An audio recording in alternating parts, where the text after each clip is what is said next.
June 28, 2024, nung nagpa-soft opening ang Argels Beauty Salon. Pangalawang branch na pala ito na matatagpuan sa city proper Montelia Boulevard beside 7-Eleven near SJet, Butuan City. At dahil naimbitahan tayo sa kanilang soft opening, ay agad akong nagtungo sa kanilang pangalawang branch. Subok ko na ang kanilang angking galing sa pagpapariband at pagkukulay ng buhok. At 3 beses na akong pabalik-balik dito dahil palagi tayong naiimbitahan. At sa katunayan, sila na po ang nag-aayos ng aking buhok para syempre maging tao tayo. Gaya ng sabi ko, kung gusto mong magkasing Argel ang beauty mo, so good na sa Argels Beauty Salon.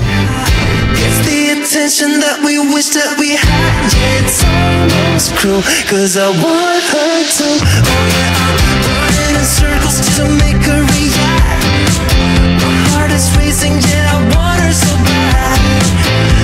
Syempre yung husband po ni Ma'am Argel. She's way too cool, but I want her to. Ripped skinny jeans and tattoos on both her ankles. 21 pilot t-shirt, that's the stuff. Goddamn, she's so fly, knows how to write a good song, at least better than this. Cause if you've seen her, I know that you would believe it. Cause Hello mga kalab. Kilay session ito, micro shading.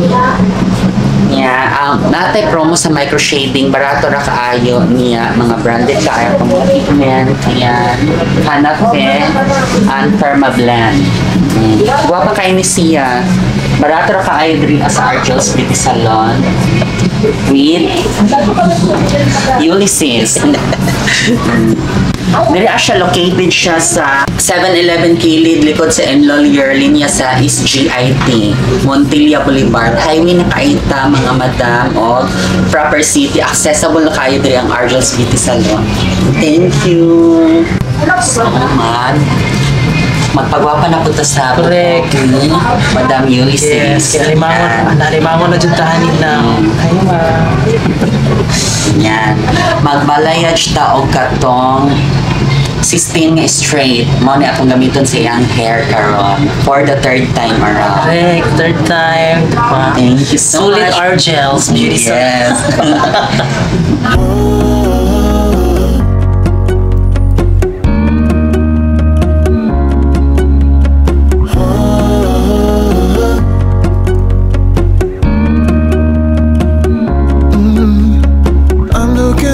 From my window, sun's coming up like the day before.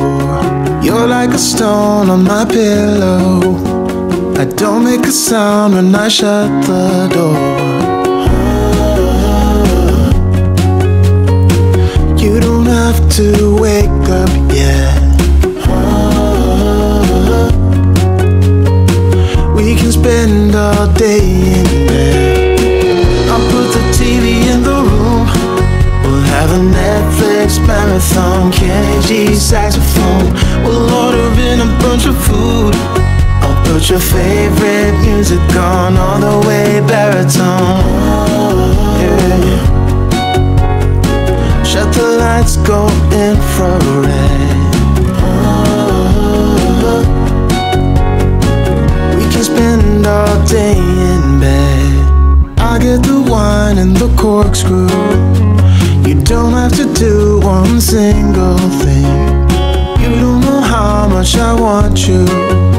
Just looking at you makes my whole world spin. You don't have to wake up yet. We can spend all day in bed. Put the TV in the room. We'll have a Netflix marathon, Kenny G saxophone. We'll order in a bunch of food. I'll put your favorite music on all the way baritone. Shut the lights, go infrared. We can spend all day in bed.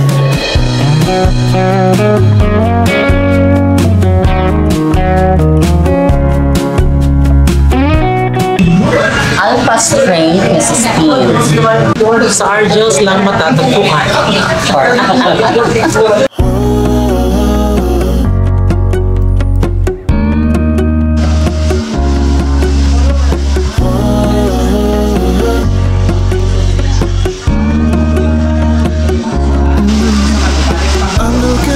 From my window, sun's coming up like the day before. You're like a stone on my pillow. I don't make a sound when I shut the door. You don't have to wake up yet. We can spend all day in bed. I'll put the TV in the room. We'll have a Netflix marathon, Kenny G saxophone. We'll order in a bunch of food. I'll put your favorite music on all the way baritone. Yeah. Shut the lights, go infrared. We can spend all day in bed. I get the wine and the corkscrew. You don't have to do one single thing. You don't know how much I want you. Just looking at you makes my whole world spin. You don't have to wake up yet. We can spend all day in bed.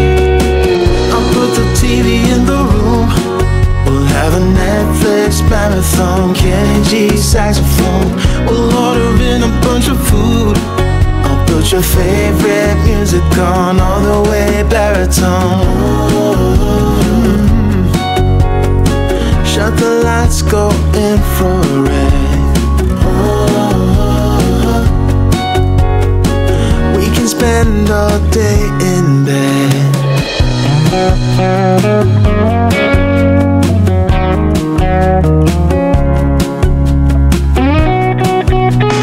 So, ayan mga kalab, ngayon po ay natapos na po pagandahin ang ating buhok. So, tayo po hindi na po alimang ang mukha mga kalab. So, medyo baki na itong naong no. So, maraming salamat kay Ma'am Argel dahil pang 3 beses na po yung pagpunta namin dito at nakikita nyo naman po. So, sa last po na nagpariban po kay Ma'am Argel, madami po nagsasaki doon pero wala pa po silang branch po doon sa Manila. Kaya, syempre, papangarapin din namin ma'am na sana sa Kapagparan City, meron din sana. So, kaya, at maraming salamat din po sa gumawa ng aking mukha. So, last time din po si ate din po yung nagpaano sa akin na paganda ng buhok. At nagpapasalamat talaga kami mga kalab dahil di po talaga kami iniwan ng Argels Beauty Salon dahil simula nung nagpaano ako sa kanila, so sa kanila na po ako nagandahan po yung aking buhok at nakikita nyo naman po sa social media namin na medyo tagilid yung ating mukha pero medyo straight na po siya mga kalab. No? Ayan, kaya maraming salamat mga. Ito saan po ito matatagpuan? Ang Argels Beauty Salon, new branch po ay located po sa East Gate, Montilla Boulevard, kilid sa 7-Eleven, likod sa Englier po. Yan. Yes, at ito po yung mga kasama, di ba? Proper seal na po siya. Hi, thank you kayo. Thank you. Again and again, Franoli. Yes. Argels Beauty Salon lang malakas. So, ayan po mga kalab. Maraming salamat po talaga Ma'am Argel. Sa Argels Beauty Salon, sila na po talaga yung nagpapaganda ng aking buhok. At ang ginawa po sa akin ay balayage po, o di ba? So, ito po mga kalab ay talagang minessage talaga ako ni Ma'am na punta ako dito, ganyan, dahil syempre mga kalab, kailangan niya din po na ma-maintain din po yung kaganda po ng aking buhok.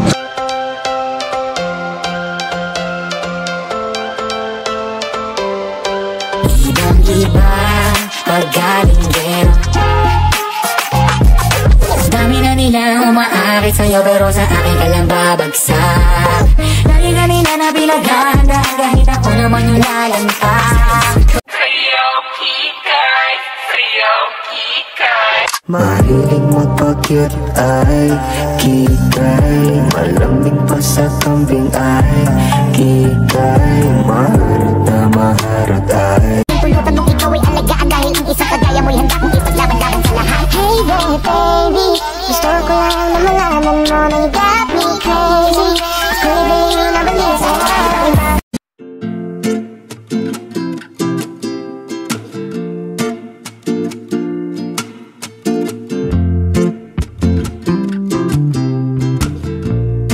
ngayon po is andito na kami sa bahay at 2 days na po ang nakalipas bago ko na-shoot po yung video na yon. At ito mga kalab, at nakikita niyo naman, so di ko pa siya naligo. Siguro bukas mga kalab is kailangan na siyang iligo.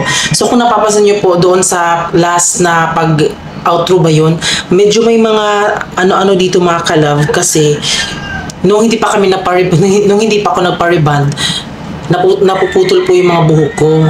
Diba? Kaya nagdadalawang isip ako na magpa-reband ba or hindi.